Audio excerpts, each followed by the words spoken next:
جو یقین ہے نا، یقین جی یہ بھی اس راہ میں پائے جانے والی ایک کیفیت ہے سبحان جس کا پایا جانا ضروری ہے۔ سبحان شاعر نے کہا نا کہ تو یقیناً بخشے گا، ہاں یعنی جب فرامین مصطفیٰ نے بتا دیا کہ پہلی نظر کے یہ فضائل اور یہ جو مقامات ہیں، یعنی خانہ کعبہ پر پہلی نظر جائے اس وقت دعا قبول، طواف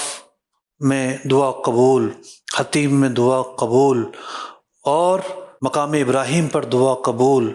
اسی طریقے سے صحیح کی شروع کرنے کی جگہ مروہ کا جو اختتام ہے، صفا اور مروہ، وہاں دعا قبول، اسی طریقے سے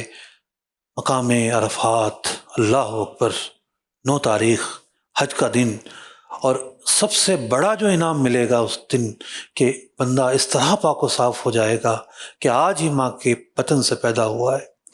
تو یہ جو یقین کی کیفیت ہے یہ رکھنا بھی ضروری ہے کہ جب نبی مکرم صلی اللہ علیہ وسلم نے بیان کر دیا تو آج مجھے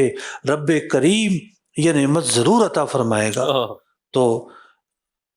کہیں بھی جو ہے نا وہ گو مگو کی کیفیت نہیں ہونی چاہیے، تذبذب کی کیفیت نہیں ہونی چاہیے، اللہ کی رحمت پر یقین ہونا ضروری ہے۔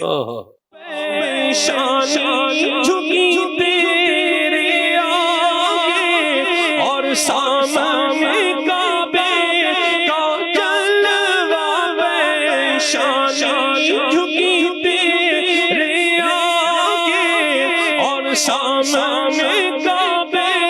کا جلوہ، تو مجھ کو یقیناً بخشے گا، تو مجھ کو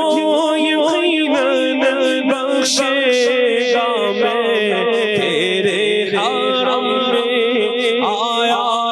ہوں، میں تیرے حرم